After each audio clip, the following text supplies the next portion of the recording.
Yes, guys, how you doing? Welcome back to the Spurs Talk Show. I hope you are all happy and healthy doing the things that you love with those you love to do them with. It is Thursday. It is, nippy to new. Nipples pointing at, I was going to say 11-1, but maybe 10-2, possibly even 9-3, if you know what I mean. I hope you are all capable of doing me some favours, guys.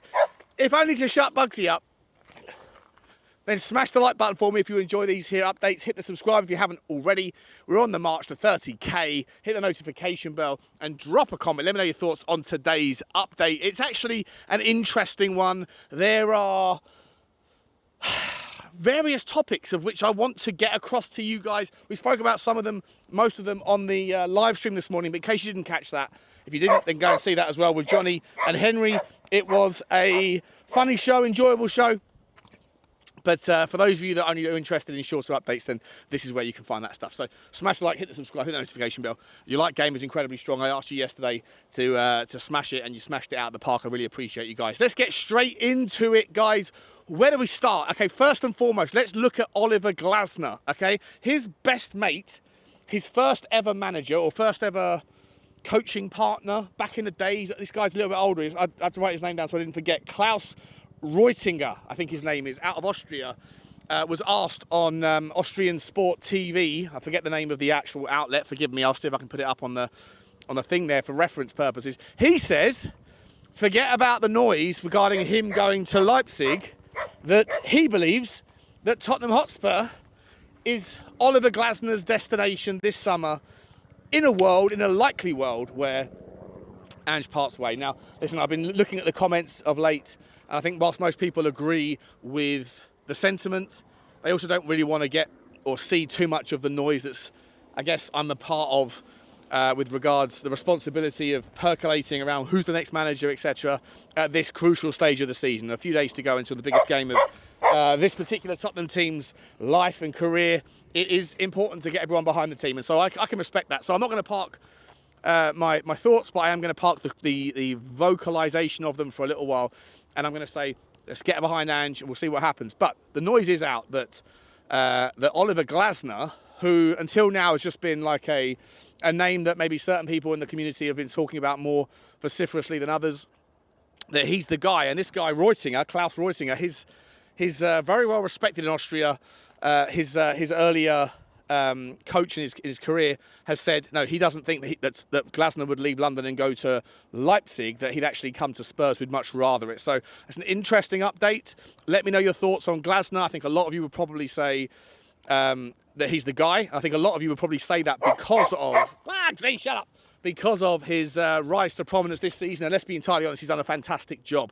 Will Crystal Palace's FA Cup outcome be an influence on any potential interest from Tottenham and interest, like bipartisan interest?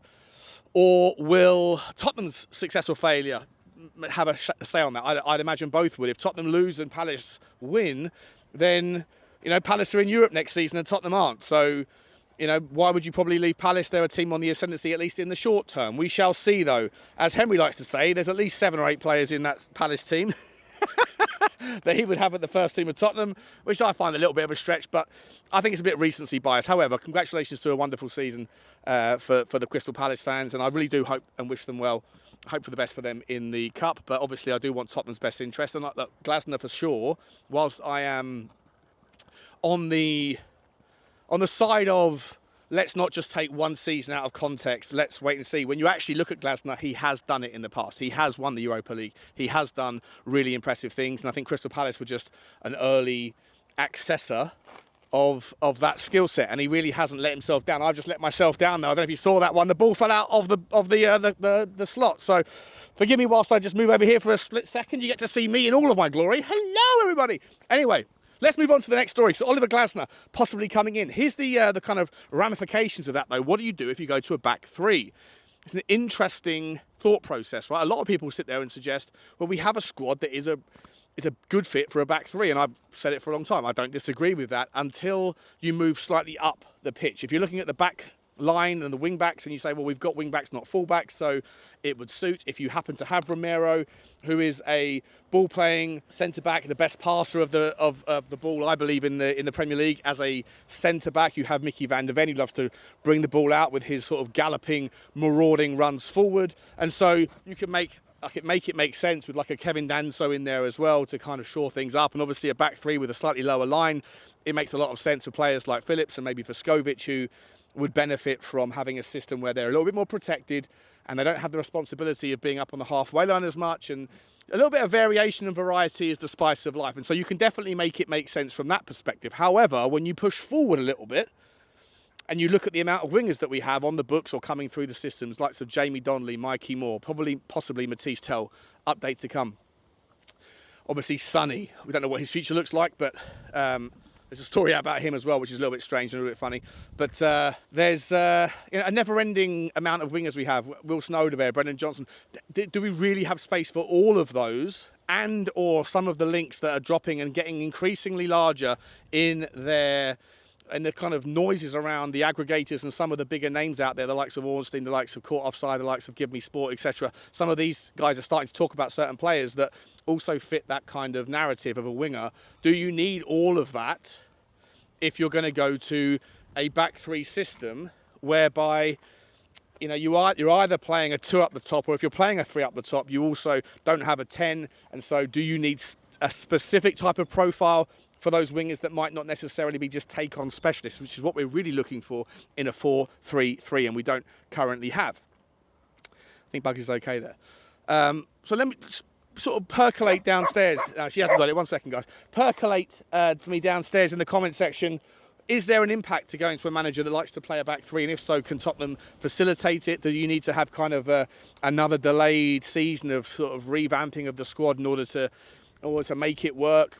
Again, I don't think so. I think that we've got a squad that can inherit the back three model, and I think it can work, but there certainly would be a little bit of sort of reshuffling and sort of moving around the pieces on the chessboard or the checkers board, depending on how much quality or credit you give to the people that are moving those pieces to make it make sense. However, that's the story. Oliver Glasner, according to his mate, is far more likely to want to come to Tottenham than he is to go to Leipzig, which is quite an interesting statement, really, considering how good Leipzig have been over the last, 10 years or so, 8 years or so.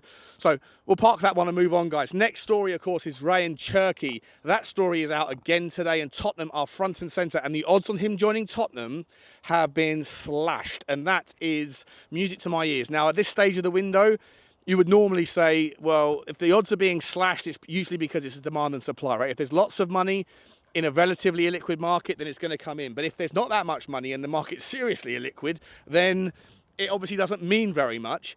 But given that there's so much happening so early in the market right now, with the likes of Liverpool, Manchester United, Chelsea, Arsenal, Bayern Munich, there's so many teams, so many of the big names, the big teams that are making early moves, that maybe, just maybe, there is a market, there is a tradable market in the betting ranks for certain players. And Rayan Cherki, for sure, is a player that will be on the top of most people's shortlists if you're looking at someone who is going to come to the Premier League and do bits. Like he is, I think he was one, there was 2 players, right? I think one from Marseille and him that made it into the Ligue 1's team of the season. The rest of them are filled with Paris Saint-Germain players. He's an absolute baller, right? Love this guy.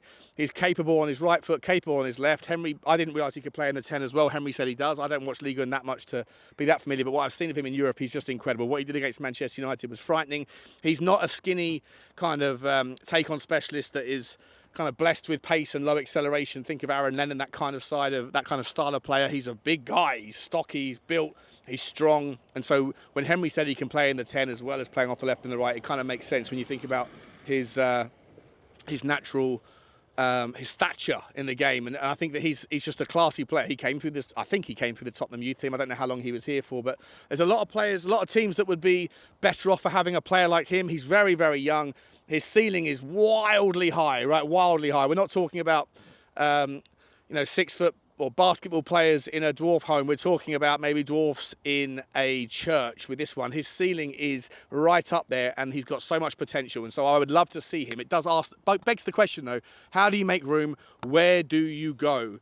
Do you just bring him in, and then that puts puts to sleep the notion of a Matisse Tell deal. Depending on the price, I think that Cherki would cost a lot of money, but he is entering the last 12 months of his contract, and so negotiations on the fee will be interesting, as to would be wages, as to would be his personality. There are question marks around whether he is like an amiable, convivial guy that wants to kind of participate in the sum is greater than the parts, the team is better than the individual thing. We've had problems with that in the past. So I'm not suggesting that that's the case. I don't know the player, but I'm just saying I've read that there are question marks about that. But listen, if you keep him happy and you keep him fresh, when you're looking at players that you think are in the wrong league and that can make that transition, for me, Rayan Cherki is certainly one. And Tottenham are right up there, and I would love to see it. I've been saying for the last couple of weeks now that I'm worried about the season and the pre-season and the transfer window just sort of passing us by, as we're stuck in this quandary of we can't do anything until we can do anything. We don't know what's going to happen with next Wednesday, yada, yada, yada. But everyone else is making moves. Well, you know what? Maybe whilst I would love to see, a situation where Daniel Levy can park and hand over the reins of control for the footballing transfer side to players or to people like Paratici, if he does come in, and people like Vinny. At the moment, look, those things are not confirmed. Vinny is, but he's not here until June. Paratici isn't confirmed. It's looking likely. He's been at a lot of Tottenham games recently, but it's not yet confirmed. And so maybe in the initial instance, we need to just kind of strike while the iron is hot and see if you can convince it. I don't think anything will be done before Wednesday, but I'd love to know your thoughts on Cherki and whether or not he is the guy for you. For sure he is for me. However, there is another competitor for that wing spot, and we spoke about this yesterday in Bryan Mbeumo, a player that for me has been on every YouTuber and every channel member on my channel and everywhere else that I've ever looked over the last couple of years. We've been wondering why it is that no one's come in for him before now. All of a sudden, all the big boys are in for him, and Tottenham are also, according to the reports, right at the top of the list of desired destinations. Now, I feel that this one is a little bit less complicated in terms of does it make sense, because he's been there and done it and proved it in the Premier League. He's a little bit older. He's obviously, coming from a team that I think he earns 45 grand a week, so not a significant amount of money. And he is someone that I think would improve us. I think he would improve a lot of teams. But when you see and hear that he is also on the minds of Newcastle United, I really sit there and think, if I'm trying to be as honest as I possibly can here, I sit there and I wonder, what is the draw for him to come to Tottenham over Newcastle when we don't have a manager? We haven't got necessarily a clear vision, a clear path, apart from the possible Champions League, which Newcastle will in all likelihood be able to offer. Even though I'm a big guy, guys, the wind is coming this way and it's making my shirt balloon out like a parachute. So, Mr. Blobby. So forgive me. With regards Bryan Mbeumo, I just feel like it's about as logical as it can get, but I do feel like we are going to struggle to convince him to come to here rather than somewhere else that's also on the list of potential suitors, unless he wants to stay in London. And even then, if he does want to stay in London, will you see other teams in London that have a bigger draw than us go in for it? Well, Chelsea is one, which is a weird one because they already have about 300 wingers, but that's the name, that's the list. So Cherki or Bryan Mbeumo? Let me know in the comments what you would rather of those two. Let's move a little bit into a different direction, guys. And the next story for you today is Dusan Vlahovic. He is another guy that's on, or has been on, the lips of most Tottenham fans for the last 2 or 3 years. He was on Arsenal lips fans about 2 summers ago as well. He was a monster in Fiorentina. He's gone to Juve, picked up a significant salary. I think he gets something like 300 grand, 320,000 euros a week. Big money. He went for big money to Juve. Look, his numbers are not horrendous. They're about 65 and 160, something like that, in GA over in Italy for Juve. But in terms of has he been a rip-roaring success, I would say no. He hasn't really kicked on from that sort of level below when he was playing for Fiorentina. At Fiorentina, he was just incredible. But the guy is big, he's tall, he's strong, he's fast, he's capable, good in the air, plays off both feet, and is, comes with a stature, comes with a pedigree that I think is not necessarily worth understating. And I think that is something that Tottenham need. We definitely lack, big name leadership. I don't know if he's a leader. I don't know the guy that well, obviously, at all. we're not mates, but I don't know him well enough to tell you as a player whether he's like a leader on the pitch, but he definitely comes with a bit of stature and a bit of gravitas. I think that Tottenham do need some names on the team sheet that are a little bit bigger than what we currently have. No disrespect to the youth transfer policy. I'm an advocate of it generally. I just make the argument that we've maybe gone a little bit too far in that pendulum swing towards that, and now we need to bring some players in that can sort of make you sit up and go, oh, Tottenham are doing business, Tottenham mean business, Tottenham are not going to let this potential sliding doors moment pass them by without at least trying. And I think that Vlahovic is a player that on paper makes you tick that box. However, I don't think he is solid enough in Juve. And Henry made a really good point, and Johnny backed it up as well today on the show this morning when we were talking about this, where he was like, think about the players that have left the Premier League as strugglers in the forward line and then gone over there into Serie A and smashed it out of the park. The Premier League is a different beast. It works to a different pace. It has a different metronome, and that is relevant. Think about Moise Kean, right? What he did at Everton. I know he was a few years ago. I know he's younger, but think about the guy who was at Chelsea, and then and now he came back again. Man United, I forget the guy's name off the top of my head. But there's different levels to what you can expect from people in a different pace and a different sort of style of football. And I just wonder, but I don't know whether or not Vlahovic is a horses for courses type of striker, and we'd be paying a lot of money in salary for the guy if we brought him in. But I want to get your thoughts on him, and we're going to also compare and contrast him in the comment section, guys. Pay attention here to Jonathan David, right? Because this guy's in his last year, not David yet, but Vlahovic is in his last year of his contract. £20 million is the fee that's being asked, which isn't a lot. It's not a huge amount of money for a player of that stature. He does come with wages that would have to be something comparable, something near or not too far away. I'm not sure what his demands would be. Would he come to Tottenham anyway? We'll wait and see if there's any interest in it. But the story was that Tottenham are also very much interested in this guy. Is this a Paratici connection? Is this harking back to the Juve relationship? And can we get it done? Maybe you can get it done with the club, but you have to convince the player, and that takes money. And he's earning, as I said, 320 or so thousand euros a week, which if he was to come and earn something similar, it would smash the wage record at Tottenham, absolutely smash it out of the park. I'm not sure this guy is deserving of a wage that much to come in when we don't know what we don't know about him, and I just don't think he's really at it. He's at about a goal every other game, or even fewer than that in Juve.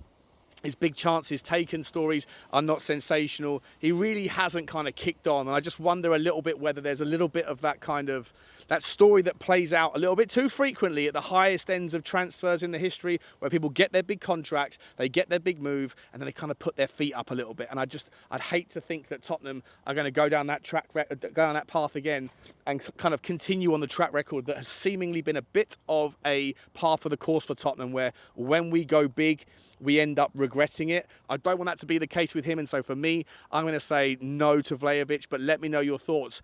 In terms of Jonathan David, well, look, the story today is that, yes, Tottenham are very much interested in him, as are a bunch of other clubs. Loads of clubs are out there. Of course, he's on a free transfer. He put out a message to his boys, to his team over in France, basically a goodbye message saying, thank you very much for your support. I hope you had good times together. I remember it fondly, yada, yada, yada. And that he's going to be moving on. So the notion that he might end up staying is not going to happen. Where's he going to go? Well, like I say, Tottenham are on that list, and I would love to see it happen. I'd happily break the wage structure for this guy. Here's the rub. Napoli apparently are front and centre at the moment and are in negotiations, as are a bunch of other unnamed clubs, some of which are in quote-unquote the Premier League. So you'd hope that that's Tottenham Hotspur. Again, can we be having these conversations without certain people being in there? I don't know, but let's just presume for a second that there's a chance and that we're not going to be sleeping on this one. Well, what is the offer versus what is the expectation? Well, the offer from Napoli isn't quite what the agent and the players want. And here's what the players want. The player wants a £15 million signing fee. The agent wants a £10 million signing fee. And he wants 300 grand a week, which, to me, if I'm entirely honest, guys, when you kind of calculate that out, right? Excuse me for a second, I've had another absolute nightmare here. When you calculate that out and you crunch the numbers, for a player that has just smashed it at every level, Champions League, Europa League, Conference League, qualifying, World Cup, Ligue 1, he's just consistently very good. And I've always said, I think there was gaps in his game, but the gaps I think have been fulfilled, and I do really like the guy now. And I keep getting wound up by Henry and Johnny about the fact that I wasn't on board it 2 years ago. Sue me. Anyway, when you factor in those numbers, right, for a player of his value, if he had 3 or 4 years left on his contract, he would probably be going for 70 million quid, 75 million quid. Is he a top level? Is he a £100 million striker? No, not. He's nowhere near the likes of, Isaac at Newcastle. He's not that sort of level. It's the sort of the tier below. However, you can't argue that you do have the unknown around. He hasn't done it in the Premier League, so he might not be able to do it in the Premier League, and that's fair. But when you do look at what he's done in Europe, you can sit there and say, well, he does have consistent output. So I'd say 75, something like that would be the price if he was still in the midst of his contract. So if they're asking for £25 million between the agent and the players, and then 300 grand a week on a 5-year contract or a 4-year deal, something like that, which is, something like, what would that be? 200 grand, so £15 million a year, right? £15 million a year for the salary on a 4-year deal. That's really about an 85, 90 million pound total transfer value amortized over a four-year deal. And so for me, that isn't anything like too extraordinary. And so I'd be okay with it. And I think if Napoli are not quite able to afford it, even though they did sell Kachkavia and they might be selling Osimhen, then there's money there for Napoli to play with. But, Tottenham should be able to make that work. And also, as I said before, when you don't have to struggle with the negotiations with the selling team who don't care about your financial issues, but you can have a conversation with the player and the agent and say, what's good for the goose is good for the gander here. Like, we'll get you your 25 million, 15 to David and 10 to the agent. We'll get it for you, but can we structure it in a way that is also reflective of our cash flow issues right now? Because we need, to put money in other priorities to help you have the best chance of having success at Tottenham, because we need to put other places in. So you can make that argument, you can spin that story, and hopefully you can all be convivial towards the right outcomes. So for me, when I hear those numbers, they might sound eye-watering, but they really aren't. And as I always said to you guys, a free transfer is not a free transfer. You still end up paying 75% of the value. It just doesn't go in the normal hands and transfers to the club. So for me, Jonathan David, are those numbers, if they're true, I don't know why we can't make it work. There would be a club's new highest earner, and that, for me, I think Jonathan David can command it, especially given the circumstances in which his contract is at. So let me know your thoughts, guys. Jonathan David, Dusan Vlahovic, they are the stories today. On top of that, we have more updates around Johnny Cardoso, that if Manchester United were to win, then they would be able to come in and pay more than the deal that's already agreed with Tottenham. There's a bit of like some sort of chicanery going on there with regards. The deal that we have in place for Johnny Cardoso is only that the club have to accept the price. They can also accept other prices, and they would obviously have to be higher to make it make sense. And the player doesn't have to agree anything. So there's noise that if Manchester United were to beat us, then Johnny Cardoso is their target as much as he is ours, and that they would end up just paying a little bit more, offering a little bit more than what we have agreed, and that the selling club would end up maybe accepting that. And then so there's really not that much value to the deal that we have with Johnny Cardoso, apart from the fact that they have to accept the bid if we place it for a certain period of time this summer, which is interesting. I've only just sort of figured out the kind of consequences of that, and it points you in a different direction and thinks, well, what can you do with regards, DCM, central midfielders, and how do you sort of reshape that squad? So lots going on, guys, in the world right now. There's a few other stories that I'm trying to get my head around. I'm trying to kind of remember, if I'm entirely honest. Angel Gomez is another one. He's back on the story again today. Tottenham Hotspur, front and centre. I'm getting bored of saying the word front and centre, but according to reports, Tottenham Hotspur are in all likelihood a no-brainer to make this one happen. I've said it before, guys. I'm not that excited about Angel Gomez. I think he's a good player. He's probably better than Pape Sarr. He's better than some of the players that we have, but he doesn't solve the issues that we have.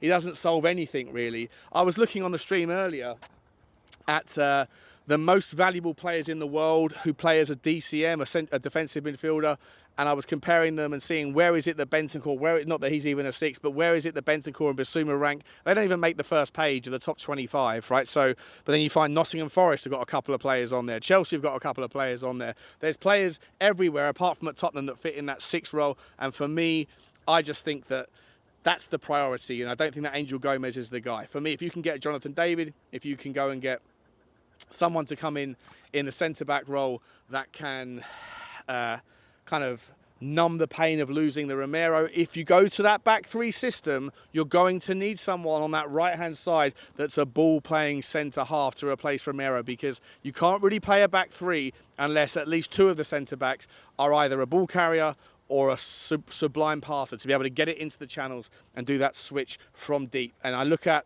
the likes of Vlahovic, and I'm not sure. Look at the likes of the Ashflitz, I'm not sure. The likes of Ben Davies, and I think, well, it's probably time for him to be sunset anyway. And if I'm entirely honest, guys, I look across all of the sort of other defenders that we have there in that model in our squad right now, and I think, where's the craft, where's the creativity, where's that breakthrough pass coming from? And I don't really see it, so it's really important that we do get it. In terms of Mark Gahey, the noise has gone a little bit cold, guys. If I'm entirely honest, the stories out today are suggesting that Crystal Palace are going to keep their price as high as they possibly can because they expect the price war, a bidding war, and that Tottenham on that basis probably should expect disappointment, because we've got a lot of kind of irons in the fire, a lot of things we need to fix, but he's probably not the guy, which is why it's such a shame that Jonathan Tah is going to Bayern Munich in all likelihood. Now we've got to turn our attentions to somewhere else, and we'll keep you abreast of that. Last story for you guys is that I guess we all hung our hats on some sort of little romantic notion maybe that Lucas Berghvall was going to be fit and available. We've seen in the press that he's training, and he's training by himself at the moment. But apparently Ange Postecoglou has come out and said today that basically he's kind of poured some cold water on it. You hope that that's kind of shenanigans maybe, and that's a little bit of chicanery. But ultimately, he said that there's no advancement in the timeline. He's just come out of his boot, so he's just starting his recovery process. So on that basis, I think anyone that was holding some hope that he was some sort of Superman that was going to recover and be fit for Wednesday, I don't think so. So we're back to Plan A, or Plan B, Plan C, whichever one it was, whereby we have to make our way through this Europa League final without Berghvall, without Maddison, and without Decky. All of our creative options through the middle have been taken away from us.